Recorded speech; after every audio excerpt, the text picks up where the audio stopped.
Mesdames et messieurs, bonsoir et surtout bienvenue dans ce journal sur les antennes des Congo Buzz Télévision. Voici tout de suite les titres à la une de l'actualité. Matata Ponyo sera bel et bien candidat à la présidentielle de 2023. Il a fait l'annonce ce mardi lors du lancement de son parti politique dénommé Leadership et Gouvernance pour le Développement. Au sommaire également, l'humanité a célébré ce 3 mai la journée mondiale de la liberté de la presse en RDC. Les journalistes ont saisi cette opportunité pour décrier les mauvaises conditions de travail. La situation de la presse congolaise est dégradante, ont affirmé certains journalistes. Vous les suivrez dans ce journal. Et en foot, Hector Cooper est arrivé ce mardi à Kinshasa. Le sélectionneur argentin prend part à une réunion d'évaluation avec la Fédération congolaise de football, mais les Quinois sont divisés sur son maintien à la tête de l'équipe nationale. C'est tout pour les titres. Merci de nous rejoindre. Je le disais dans les titres, Matata Ponyo sera bel et bien candidat à la prochaine élection présidentielle. L'ancien Premier ministre l'a fait savoir ce mardi dans son discours prononcé à l'occasion de la clôture du premier congrès de son parti politique dénommé Leadership et Gouvernance pour le Développement. Dans son allocution, l'homme à la cravate rouge est revenu sur l'insécurité qui bat son plein dans l'est du pays. Pour lui, aucun développement ne peut être envisagé de manière durable sans la paix et la sécurité. Matata Ponyo a promis que son parti va s'investir à fond pour la recherche de solutions pour résoudre la question de l'insécurité. Nous y reviendrons avec force détail dans nos prochaines éditions. Et puis, la loi sur la congolité continue à diviser la classe politique congolaise. Son auteur, le député national Ntingi Pouloulou, tient au maintien de sa proposition de loi qui interdit l'accession à la magistrature suprême et d'autres fonctions régaliennes à toute personne née d'un parent qui ne serait pas congolais. Les réactions fusent donc de partout pour protester contre ce texte. Le parti Ensemble pour le changement de Moïse Katumbi s'active déjà pour barrer justement la route à l'examen de cette loi pour Francis Kalombo. Cette proposition de loi a été taillée sur mesure pour écarter Moïse Katumbi de la course à la présidentielle de 2023. Le reportage de Jules Millet rendu ici par Bienvenue Yaï.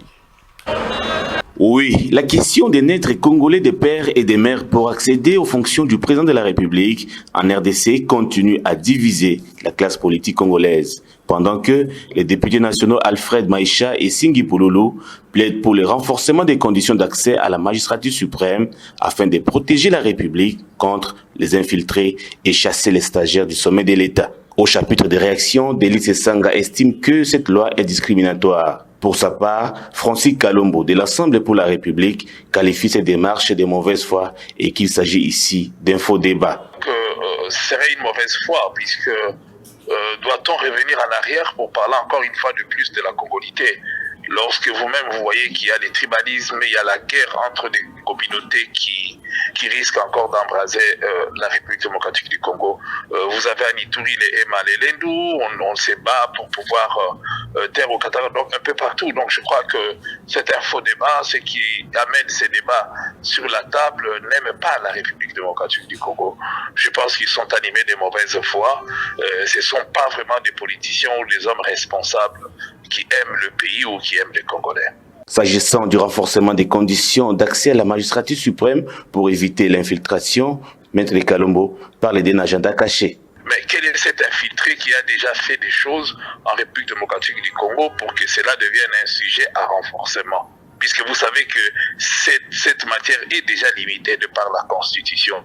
Maintenant, aujourd'hui, si par rapport à ce que vous appelez l'infiltration, qui sont ceux qui ont déjà infiltré ces pays, qui sont au sommet de l'État et qui l'ont infiltré en étant au sommet de l'État. Si nous espérons que ceux qui ont dirigé ces pays depuis le début et ceux qui ont occupé de hautes fonctions dans les institutions ont toujours été des Congolais de père et de mère. Alors, quel a été le bilan? Quel est le bilan aujourd'hui? Qu'est-ce que nous pouvons dire de cela? À ce moment-là, prenons la décision par rapport à ça. aux honorables députés nationaux, les porte-parole de Moïse Katumbi les appellent à bien lire la Constitution et les lois de la République. Nous avons une Constitution.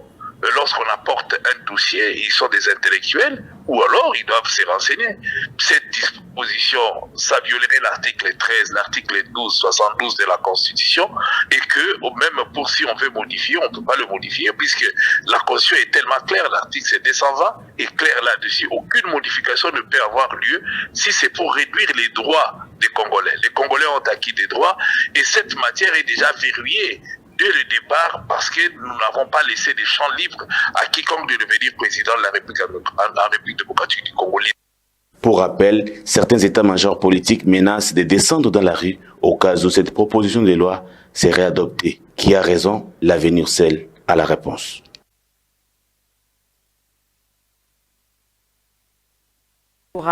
Pour les élections de gouverneurs et vice-gouverneurs dans les provinces concernées, Thérèse Malobangoy, candidate indépendante pour les comptes du Haut-Lomami, se dit prête pour compétir à ce poste en vue de dématérialiser la vision du chef de l'État, Félix Antoine Tshisekedi. Le reportage de Deborah Wamba.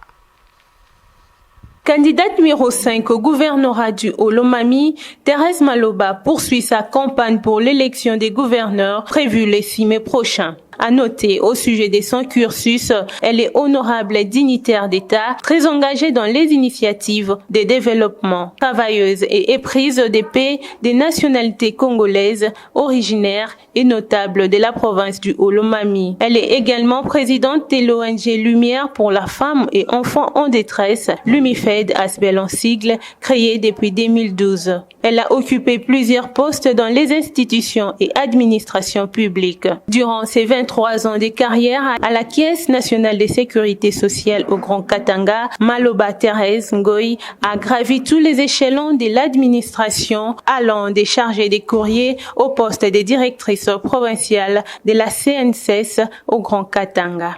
Elle a également réalisé plusieurs actions sociales et caritatives qui fait d'elle la reine du Haut-Lomami. Signalant sa dernière fonction en politique et celle du ministre provincial du Haut-Katanga en charge de l'emploi, travail et prévoyance sociale de 2016 en 2020. Et aujourd'hui, elle s'élance à nouveau dans l'objectif de matérialiser la vision du chef de l'État, Félix Antoine Tshisekedi. Direction l'Assemblée provinciale de Kinshasa, 4 jours ont été accordés au ministre provincial de l'Intérieur et Sécurité de Kinshasa en vue d'apporter des éléments de réponse à la question orale avec débat initiée à son encontre par le député provincial Ifukieto Kiakanda Armand.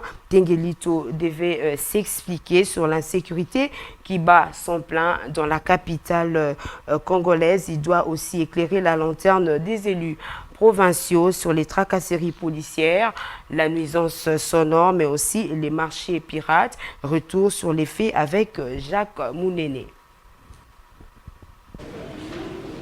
Invité lundi 2 mai à l'Assemblée provinciale de Kinshasa, le ministre provincial de l'Intérieur et Sécurité a répondu à la question orale avec débat lui adressé par les députés provinciaux Ifukieto Kiakanda au sujet de l'insécurité et nuisances sonores ainsi que les embouteillages à Kinshasa. Honorable Président, Monsieur le ministre doit nous donner une assurance sur la sécurité des Kinoises et Kinois. Durant cette séance plénière, le ministre Tengelito a présenté quelques indicateurs à la base de l'insécurité à Kinshasa et rappelé les efforts déployés par le gouvernement provincial et les stratégies à mettre en place pour éradiquer l'insécurité et arrêter la nuisance sonore qui ne cesse d'entamer la quiétude du paisible citoyen. En ce qui concerne l'insécurité ou la criminalité et la délinquance juvénile, nous voulons rassurer aux honorables députés provinciaux à travers eux et toute la population quinoise que cette question reste l'une des préoccupations majeures du gouvernement provincial. Les Quinoises et les Quinoises ne doivent pas se sentir abandonnés.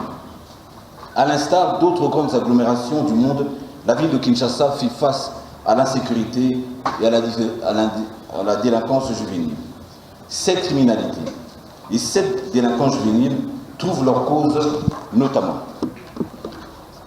la détérioration des conditions sociales de la population, le faible taux de scolarisation et taux élevé du chômage des jeunes, la faible collaboration entre la population et la police. La population a peur de dénoncer pour éviter les représailles. La multiplication des lieux de consommation et vente des stupéfiants, boissons alcooliques, dites zododo, la drogue, dont l'une en vogue appelée Bombay pour ne citer que celle-là. L'honorable Ifueto Kiakanda Armand, initiateur de la motion, considère les éléments de réponse présentés par M. Tengetelito dilatoires. Par contre, l'honorable Mbonzi Wambozi du mouvement de libération du Congo a considéré certains points dont la réponse du ministre provincial fondée. Honorable Président, dans tout l'exposé du ministre provincial de l'Intérieur, je note deux choses. La première, le processus de mise en place des provinces tel que défini par la loi sur la décentralisation n'est pas encore effective. C'est un problème. De cet élément découlent des faits comme les lettres, les correspondances adressées aux services déconcentrés, notamment ceux de sécurité, la police, l'armée, l'ANER, DGM, trouvent difficilement de réponse. Si alors que l'Assemblée provinciale a résolu après question orale avec débat d'accorder 4 jours supplémentaires au ministre provincial afin d'apporter plus de réponses convaincantes. Les timbres vocaux de Bienvenue Yaï. On va apprendre les dossiers de la rédaction. L'Humanité a célébré ce mardi 3 mai la journée mondiale de la liberté de la presse. Alors, question, en République démocratique du Congo, cette liberté des presse est-elle effective et est-ce qu'il y a des avancées significatives concernant l'amélioration des conditions de travail des journalistes? La rédaction de Congo Buzz Télévision a tendu son micro à quelques journalistes de la capitale. Un reportage de Jemima Bolumbu rendu ici par Deborah Wamba.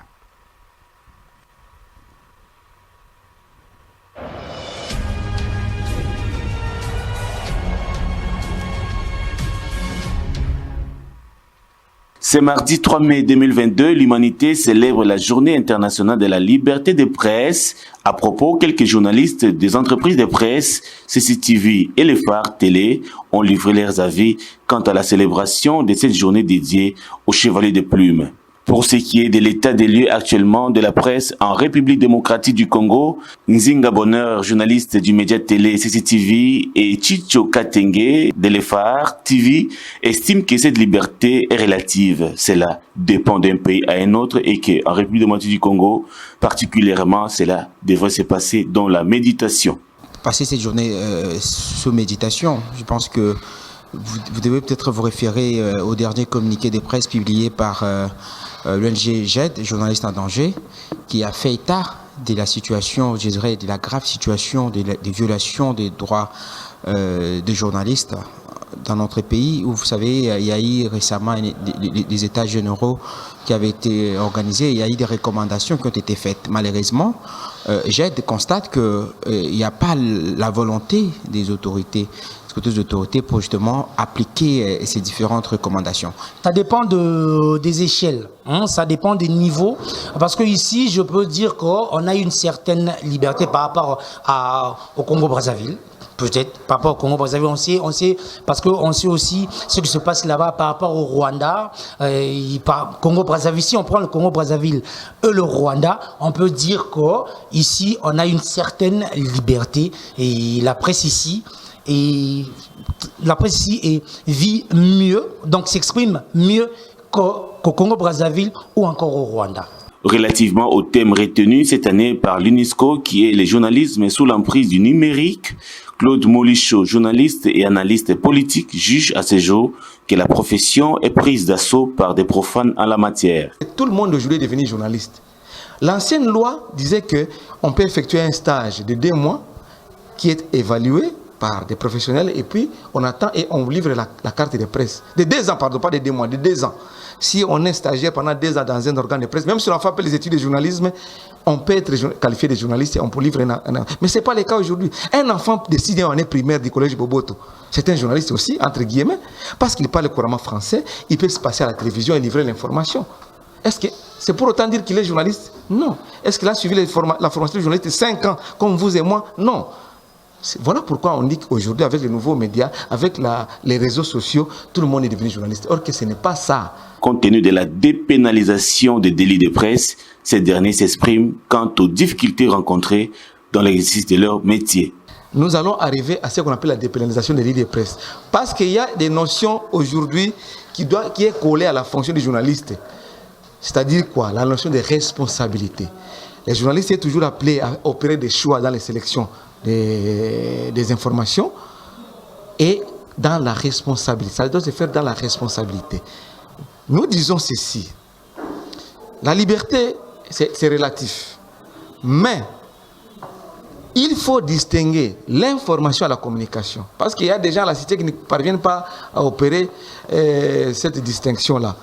Appelez-moi journaliste quand je suis en train d'exercer, par exemple, chez Congo Base, ou soit chez Phare TV, ou soit à la RTNC. Je suis journaliste. Mais quand je suis dans un cabinet où je dois animer une cellule de communication, je ne suis plus journaliste. Signalons par ailleurs que les États-Unis ne cessent d'inciter la RDC à réviser la loi de 1969 sur la liberté de la presse, où, pour protéger les journalistes, le gouvernement de la RDC doit réviser cette loi afin de dépénaliser les délits de presse, y compris la diffamation, a indiqué l'ambassadeur des États-Unis en RDC, Mike Hammer.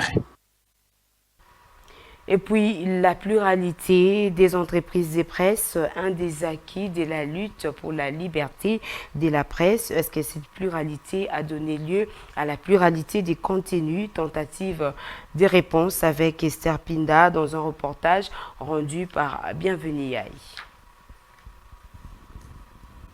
Les nombres croissants d'entreprises de presse, au lieu de susciter l'émulation dans la profession par les contenus et diversité de programmes, l'on assiste décidément à un relâchement où les téléspectateurs, auditeurs et lecteurs ne sont nullement accrochés. Pour le directeur de programme de la chaîne de télévision Le Phare, M. Cyril Kitemekwa, plusieurs facteurs sont à la base de ces manques de diversité. La faiblesse vient de nous-mêmes, nous de la corporation, parce que déjà, il y a une loi qui nous régit. Mais je pense que nous sommes mal habitués à copier ce que les autres font. Ce qui fait que nous n'allons pas très loin. Ça, c'est premièrement. En second lieu, c'est qu'il y a aussi une faiblesse de la part du législateur, de la part du pouvoir. Il y a une faiblesse. Parce que lorsque vous parlez de la pluralité de chaînes de télévision, et ce qui a fait qu'il y ait cette pluralité, c'est la loi. Et une loi qui n'est pas suivie, une loi qui n'est pas protégée. Ce qui fait déjà qu'il y a un désordre. Lorsqu'il y a déjà désordre dans la naissance des organes de presse, il y a aussi désordre dans le suivi. On ne sait pas suivre. Et ce qui fait que, vous voyez, il y a un peu de n'importe quoi. Malheureusement, nous constatons aussi qu'il y a ce que nous appelons entre guillemets des moutons noirs qui viennent salir la corporation. De nos jours, il y a d'abord un problème dans les concepts. La conception est ambiguë. On ne sait pas trop bien dire le programme qu'on nous présente, les concepts, c'est quoi en fait? Par ailleurs, un téléspectateur rencontré au centre-ville de Kinshasa pense que cette diversité a ouvert grandement la porte aux non qualifiés. Plusieurs viennent dans cette profession sans ambition. C'est pour cela que les politiciens le manipulent à l'échange des billets de banque. Nous constatons que le journaliste n'est plus indépendant. Et le métier du journalisme d'autrefois n'a rien à voir avec celui d'aujourd'hui. Ici de noter que la Journée internationale de la liberté de presse fut instituée par les Nations Unies en 1993 après un séminaire pour le développement d'une presse africaine indépendante et pluraliste. On va parler santé, profitant de sa mission dans le Grand Katanga. Le chef de l'État, Félix-Antoine Tshisekedi, a visité l'hôpital général de référence Jason de Lubumbashi le lundi 2 mai 2022. Ce reportage signé Deborah Wamba. Dans le cadre de sa mission dans le Grand Katanga, le chef de l'État Félix-Antoine Tshisekedi Tshilombo a visité l'hôpital général de référence Johnson Sendwe de Lubumbashi, totalement rénové. Accompagné de son épouse, la première dame Denise Nyakeru, le président de la République a palpé du doigt un des ouvrages lancés au lendemain de son avènement au pouvoir, signalant que ces bâtiments sanitaires a une capacité d'accueil de 200 lits et des infrastructures modernes. Johnson Sendwe s'érige inéluctablement en cadre idéal pour des soins de qualité dans la province du Haut-Katanga.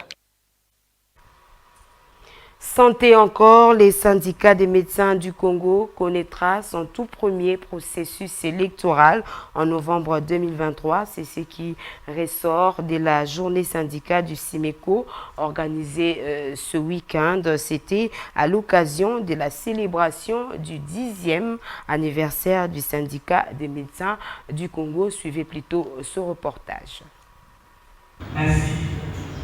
Créé en avril 2012, le syndicat des médecins du Congo est à sa 10e année d'existence.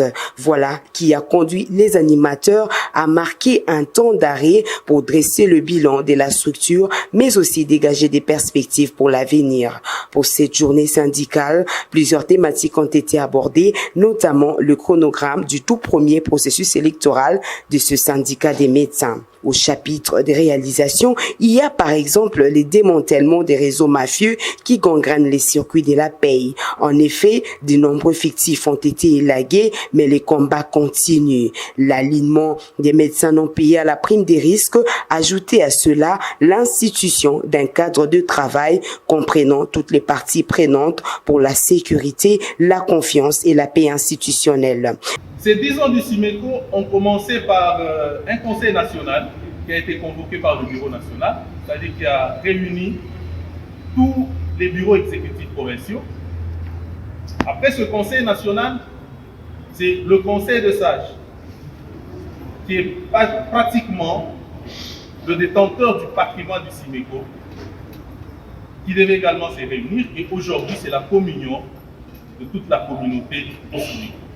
Et après cette manifestation, d'autres manifestations sont prévues, notamment la communion avec la population, parce que nous allons organiser des consultations gratuites à travers la ville de Kinshasa. À noter que le syndicat des médecins du Congo organisera en novembre 2023 son tout premier congrès qui débouchera sur l'élection des membres du bureau exécutif national. Côté perspective, le CIMECO envisage l'acquisition d'un siège au niveau national et 26 sièges provinciaux. Déjà, la maquette a été présentée au cours de la célébration du 10e anniversaire du CIMECO.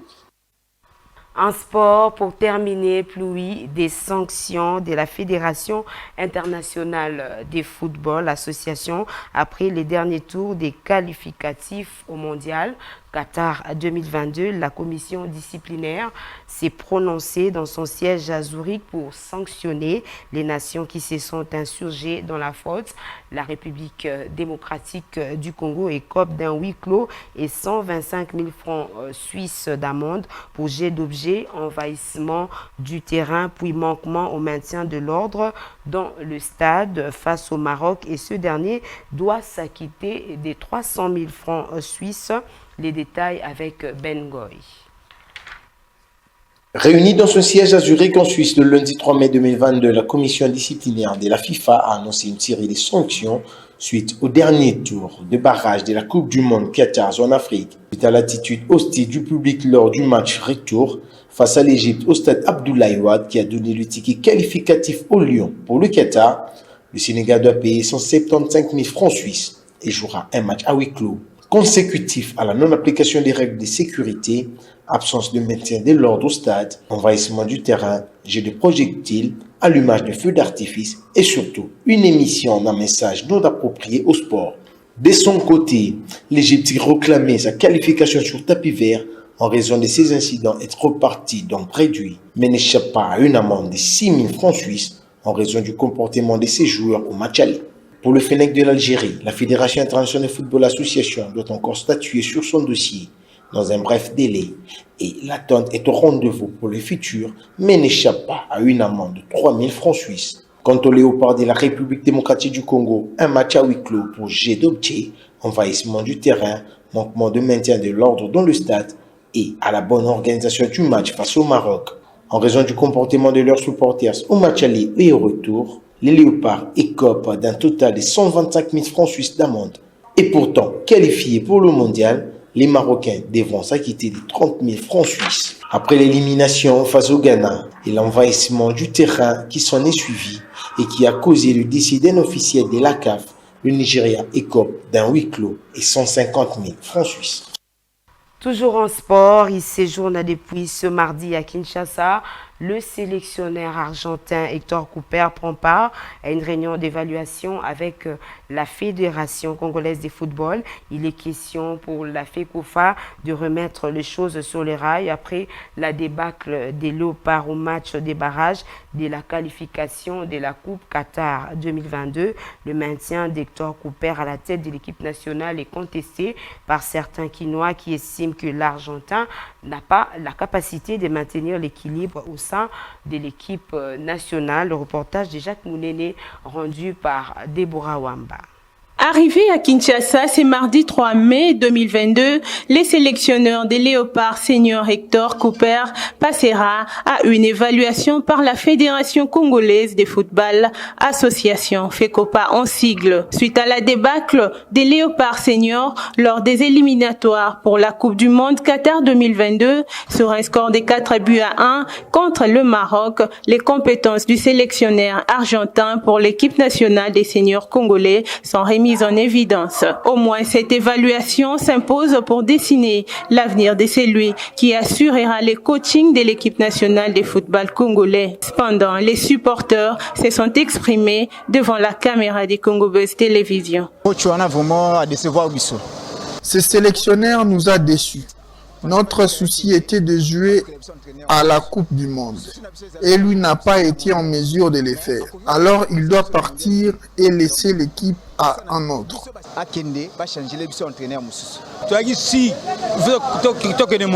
Nous étions sûrs qu'avec lui, nous jouerons la Coupe du Monde au Qatar. Comme il a montré son incapacité, nous demandons à la FECOFA d'engager un autre sélectionneur. Signalons que la Coupe d'Afrique est prévue pour l'année prochaine et que la RDC devra nécessairement passer par la phase éliminatoire.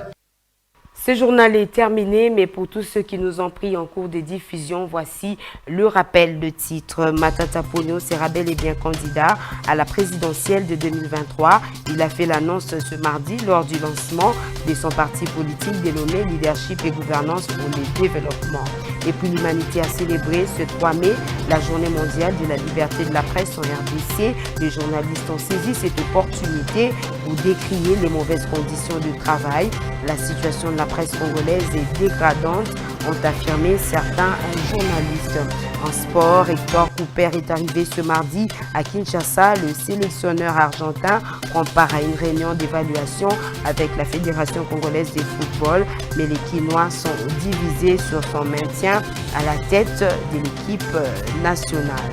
Voilà ce qui vient complètement boucler cette session d'information sur les antennes des Congo Buzz Télévision. Au nom de toute l'équipe rédactionnelle qui a concouru à son élaboration, je vous dis merci de l'avoir reçu chez vous.